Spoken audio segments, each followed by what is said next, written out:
감사의 달 11월 첫 주일을 맞이해서 전심으로 감사하는 우리들 모두 위에 하나님의 은혜가 풍성하게 임하시기를 주님의 이름으로 축원합니다. 11월 첫 주일, 성금, 금년 한 해가 다 가는 느낌입니다. 오늘 봉사한 분들을 격려하고 말씀 상고합니다. 우리 매주일마다 귀한 찬양으로 영광 돌리는 우리 시온 성가대를 비롯해서 모든 성가대와 또 교회학교에서 수고하는 교사들과 그리고 친교실 운영하는 우리 식당 봉사자, 여성교회와 그리고 차량 안내하는 봉사자들과 그리고 재무부 또 수고하시고 방송실, 성미 그리고 이슬비 편지 매주 수요일마다 보내는 설량호 권사님, 한혜진 권사님, 그동안 내가 칭찬 못했는데 잊어버려서 오늘 특별히 칭찬합니다. 봉사하는 모든 분들을 위해서 우리 감사와 격려의 박수 뜨겁게 드리겠습니다.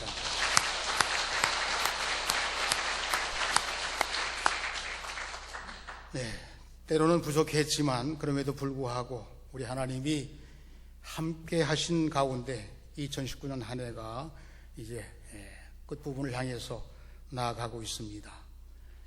완주하는 마음으로 하나님 앞에 섰을 때 우리의 신앙 고백이 무엇일까요? 저는 감사라고 생각해 보았습니다. 하나님 감사합니다. 여러분 하나님 감사합니다.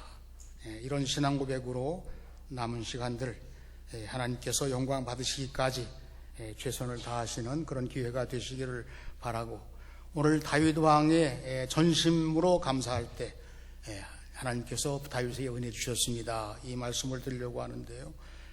수능을 앞두고 있는 우리 사랑하는 자녀들, 좀 지칠 때도 됐지요. 거의 수험 치를 때 가까워 하는데 그래도 전심으로 달려가야 됩니다. 남은 시간들 아껴가면서 우리 사랑하는 자녀들이 지치지 않고 믿음을 가지고 긍정적인 소망을 가지고 좋은 성적을 낼 수 있도록 위해서 기도하시고 격려해 주시기를 바랍니다. 여러분, 제가 특별히 전심으로 감사할 때라고 이렇게 주제를 정한 것은 다윗 왕이 하나님의 은혜를 많이 보는데 그는 전심으로 감사하는 자였습니다. 우리도 전심으로 감사하는 마음을 가지고 추수감사절을 앞두고 있는데 여러분 함께 기도하시고 우리 하나님 마음에 꼭 드는 거룩한 삶으로 결실을 줄 수 있는 그런 은혜의 기회가 되시기를 바라겠습니다. 이 전심으로라고 하는 주제를 많이 묵상해 보았습니다. 저는 이제 운동선수는 아니지만 이렇게 운동을 좋아합니다. 축구 그러면 요즘에 세계적인 선수가 된 손흥민 선수가 먼저 마음에 와닿아요. 이제 TV에 가끔 보면은 90분 내내 뛰는 장면을 보는 경우도 있지만 어떤 경우에는 골이 성공되는 그 순간만 혹은 아쉬운 순간만 이렇게 모아서 방영하는 그런 때가 있어요.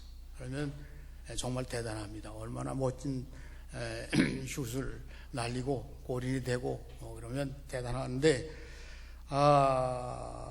이 손흥민 선수가 이렇게 여러 그 기회들을 다 이제 해서 최고의 찬사를 받으면서 요즘 뜨는 선수인데, 근데 하나 보면은 특징이 있어요. 경기가 끝나는 휘슬이 울리게 되면 손흥민 선수가 펄펄 뛰면서 이겼다고 이렇게 해야 되는데 한 번도 그런 거 못 봤어요. 어떻게 하고 있을까요? 주저앉아가지고 그때서 비로소 숨을 헐떡이면서 그래서 자신이 90분 동안 뛰는 동안에 혹은 자기 임기 그 운동하는 기간 동안에 전심으로 최선을 다해서 있는 힘까지 다해서 경기에서 승리하기 위해서 임했던 그런 모습이 이렇게 마음에 선합니다.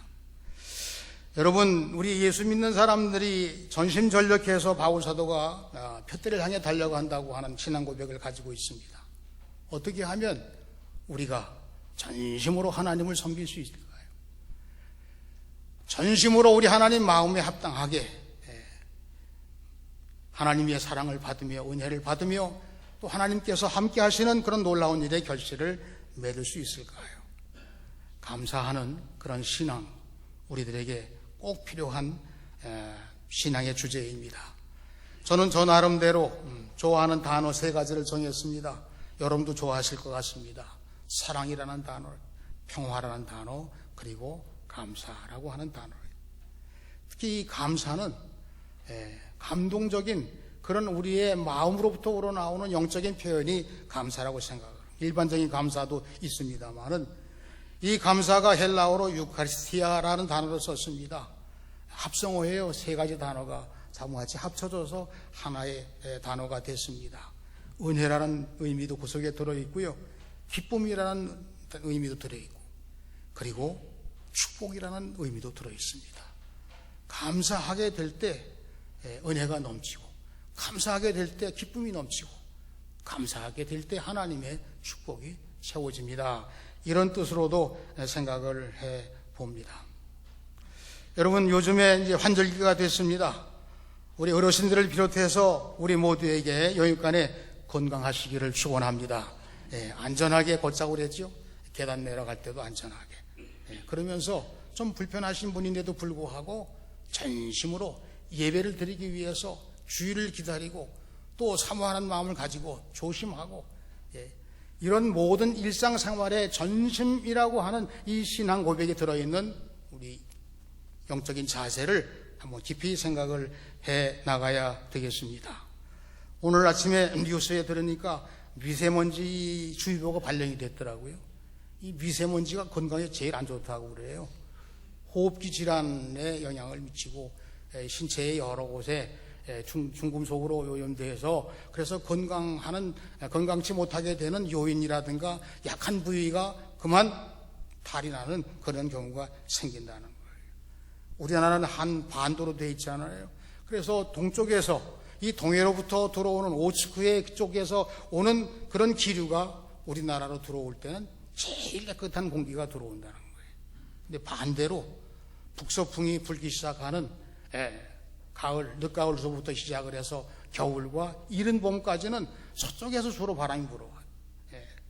이 바람이 불어오는데 자주 안개도 끼고, 그리고 여러 가지 우리 이 인체 생활에 불편한 것을 끼치는 기후 조건이 된다는 거예요.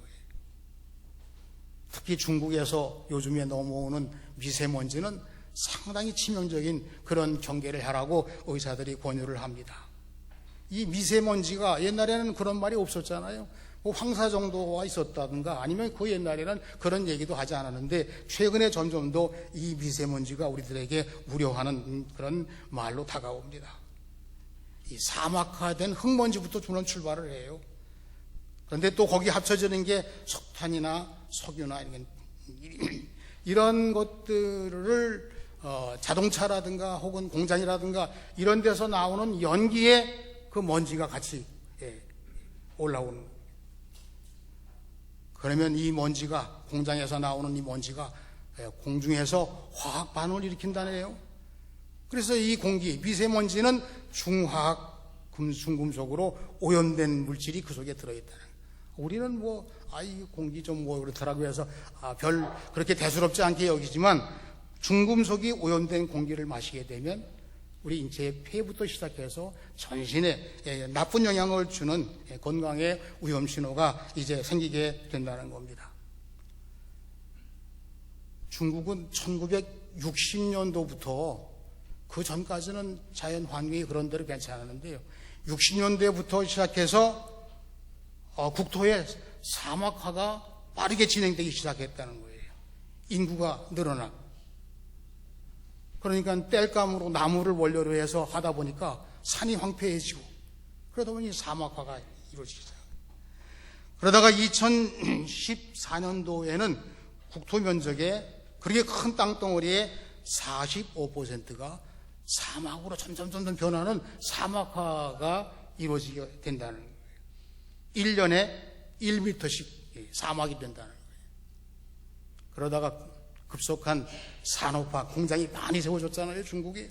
그러니까 오염된 이 상황이 더더욱 가중되어 가지고 여기서 발생한 황사와 미세먼지가 중국 내에는 물론이고 우리나라까지 아주 악영향을 미치고 일본까지 넘어가고, 그래서 중국에서 어떤 데 필요하면 공장을 수톱시키고 차를 뭐 절반을 움직이지 못하게 하고, 그래서 겨우겨우 좀 하는, 그렇게 호구지책으로 하지만 그거 가지고는 안 되는 거지.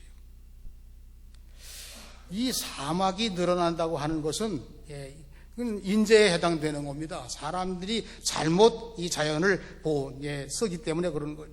자꾸 사막이,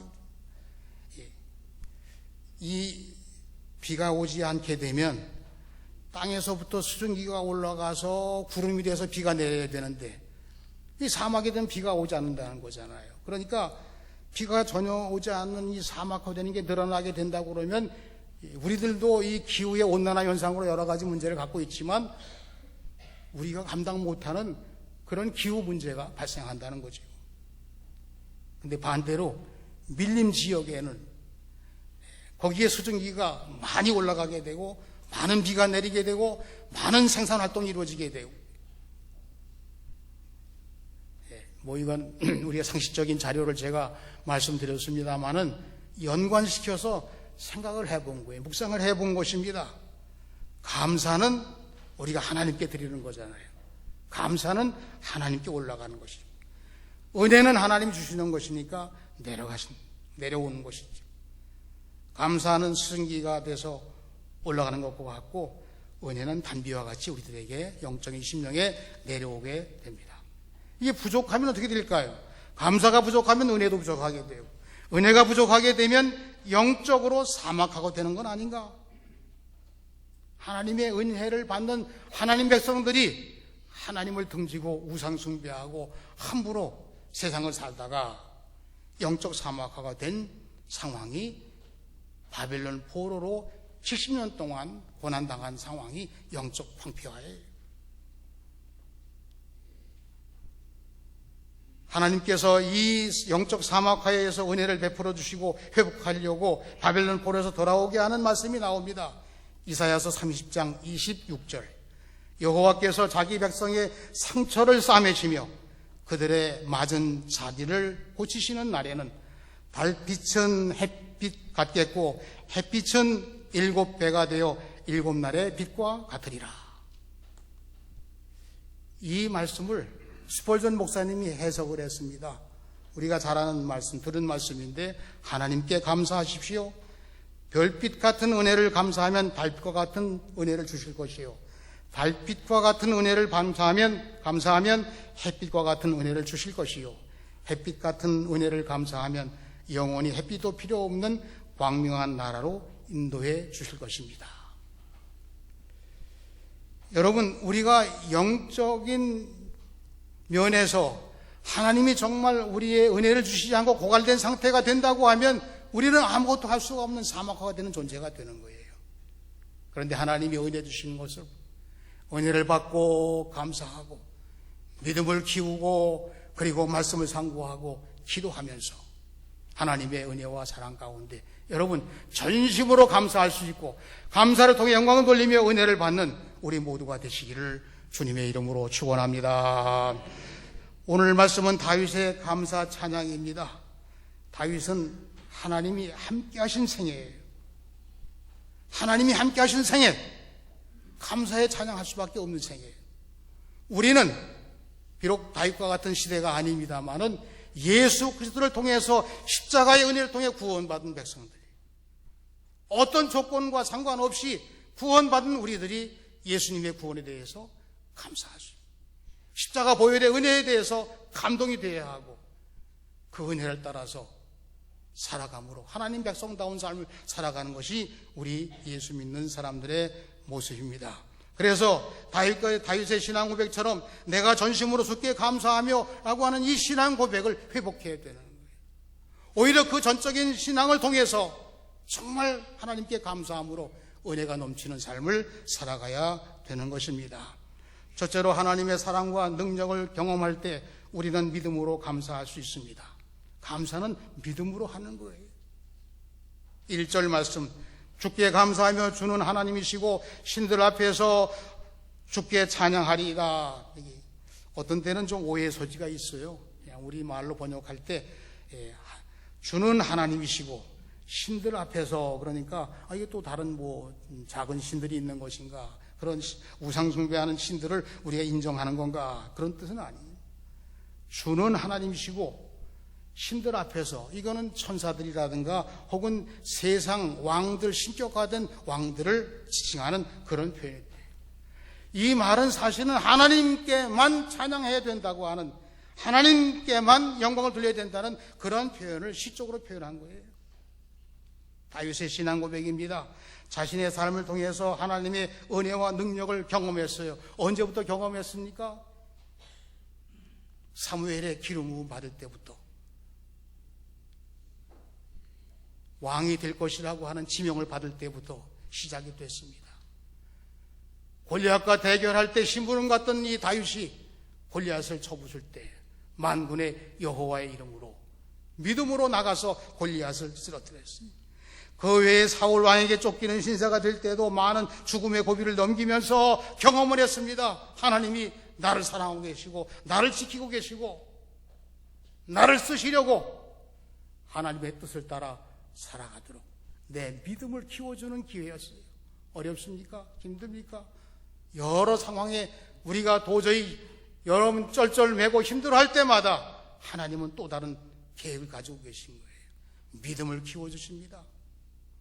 우리를 사랑하시는 체험을 느끼게 해주십니다. 감사할 수 있도록 만들어주시는 기회로 삼으시기도 합니다. 여호와만이 유일하고 전능하신 하나님을 믿는 사람이 감사하는 자격이 있는 사람이에요. 하나님만 섬기려고 성전을 향해서, 교회를 향해서 예배를 드리러 온 이들이 하나님께 감사할 수 있는 자들이에요. 하나님 믿고 그의 인자하심과 성실하심과 그 능력을 체험하는 살아있는 믿음을 가지고 살아가는 사람들이 감사한 자예요. 여러분, 11월 한 달 동안 특별히 감사의 달을 맞이해서 전심으로 감사함으로 하나님께 영광을 돌려드리고 은혜가 넘치는 새 출발하는 우리 모두가 되시기를 축원합니다. 두 번째로 하나님 말씀으로 살아가는 자들이 감사합니다. 2절 말씀에서 주께서 주의 말씀을 주의 모든 이름보다 높게 하셨습니다. 여러분, 하나님 말씀이 우리 삶의 원천입니다. 기준이에요. 그래서 캐논이라고, 하나님 말씀은 자막대기라고 그래요. 이 말씀을 통해서 우리의 삶을 영위해 나가야 하나님 백성의 삶을 살아갈 수 있게 되는 겁니다. 그렇게 만들어졌다고 그래요. 신명기서 8장 3절에 보시게 되면 만나를 먹이신 이유가 나옵니다. 사람이 떡으로만 사는 것이 아니라 여호와의 입에서 나오는 모든 말씀으로 사는 줄을 내게 알게 하려 하심이라. 이게 만나가 이게 뭐지? 뭔지 모르겠다고 하는 그것을 먹으면서 하나님의 입에서 나오는 말씀으로 하나님이 공급하셔야만, 하나님이 살리셔야만, 하나님께서 그를 사랑하셔야만 살아가는 백성이 됐다니, 하나님께서 말씀 주심으로 우리는 감사할 줄 아는 거예요. 여러분, 하나님이 여러분들에게 말씀을 주셨기 때문에 그 말씀을 통해서 내가 감동을 받고 하나님께 감사하는 자가 되는 것입니다. 다윗은 하나님 말씀의 사람이었습니다. 말씀으로 그의 삶을 완성한 사람이었습니다. 다윗 왕이 하나님을 사랑하고 하나님을 잘 모시고 싶어요. 그래서 성전 건축을 계획을 하고 준비를 다 해놓았습니다. 하나님을 위해서 성전 짓겠습니다. 아니라 내 몫이 아니라고. 그러니까 사모하는 이 다윗이 그러면 어떻게 했으면 좋을까 곰곰이 생각하다가 하나님의 말씀을 듣고 싶어하는 그런 뜨거운 마음을 가지고 성막을 다윗 궁 그 정문 앞에 맞은편에다가, 비록 천막이지만 여호와의 법궤를 거기다가 옮겨놓고 24시간 밤낮 없이 제사장들을 조를 편성을 해서 성경을 읽게 했어요. 법궤 앞에서 성경을 읽게 한 거예요. 그 성경 읽는 소리가 낮에는 다윗 왕의 왕궁 안으로 들리게 됩니다. 하나님 말씀 계속 듣겠다는 거예요. 밤에는 또 하나님 말씀을 듣긴 들어야 되는데 잠도 자야 되고 또 조용해야 되는 그런 분위기니까 거기에 불을 켜고 제사장이 그 그림자, 이 불을 켜고 여기에 제사장이 앉아있고 이 다윗의 집에 이 그림자가 보이게 하는 거예요. 그런데 그림자가 보일 때 모습이 뭐냐 하면 이 제사장이 성경을 읽는 모습을 그림자에 비치게 하는데, 이 성경을 읽을 때 우리도 가끔 찬송할 때 이렇게 끄떡끄떡 합니다만은 성경 읽는 모습을 그림자로 끄떡끄떡 하는 모습이 다윗이 보게 되는, 잠자다가도 보고 일부러 들으려고 하는 마음을 보면 지금 성경 말씀 읽고 있구나. 그렇게 말씀 중심으로 다윗 왕이 하나님을 섬기고자 했을 때 그에게 하나님께서 은혜 주셔서, 말씀을 통해 은혜 주셔서 감동적인 그런 은혜의 삶을 살아가게 되었다고 하는 것입니다. 하루 종일 하나님 말씀을 듣게 되고 하나님의 인자하심과 성실하심을 체험하게 되었습니다. 밤낮으로 하나님 말씀을 들으면서 하나님이 나와 함께 계시다는 은혜를 맛보게 되고, 그래서 하나님께 감사가 넘치는 그러한 하나님을 모신 왕의 모습을 보였다고 하는 것입니다. 주의 성전으로 모인 자들은 하나님 말씀 듣기 위해서 모인 자들이요 감사할 수 있는 자들입니다. 교회는 하나님 앞에서 예배하며 말씀을 들으며 감사로 영광 돌리는 거룩한 예배, 하나님의 집이 교회예요. 우리 신풍교회는 금년도 진리의 영으로 하나님 말씀으로 살아가면서 하나님의 은혜를 누리면서 감사하는 하나님을 완성하시는 여러분 모두가 되시기를 주님의 이름으로 축원합니다. 마지막 세 번째로 기도로 승리하게 하시는 하나님께 감사한 다윗이었습니다. 3절 말씀에서 내가 간구하는 날에 주께서 응답하시고 내 영혼에 힘을 주어 강하게 하셨나이다. 강하게 하셨나이다. 하나님께 여러분 기도할 때 하나님이 여러 가지 방법으로 응답하십니다. 들으시고 즉시 응답하시기도 하고, 때로는 지연시켜 응답하시기도 하고, 때로는 기도한 것 말고 다른 것으로 대신 응답하시기도 하고, 어떤 것은 급하게 응답하시고 어떤 것은 응답 안 하시고. 응답하는 방법이 하나님이 하시는 것이니까 하나님이 어떤 모양을 하시는지 우리가 그 수많은 방법을 다 알 수는 없어요. 그러나 오늘 다윗을 통해서 우리가 알게 되는 것은 두 가지. 소원을 아릴 때 우리들의 마음에 맞는 것으로 응답하시는 하나님, 그렇게 응답하셔요. 그러나 또 한 가지가 있는데 우리의 소원대로 응답을 주시지 않고 대신 우리를 강하게 하신 응답을 주신다. 우리가 바라는 것으로도 응답하시지만, 그러나 우리가 더 가만히 듣고 보니까 하나님이 우리를 강하게 하시면 오늘 말씀에 나온 대로 내 영혼에 힘을 주어 강하게 하셨나이다. 천천후잖아요.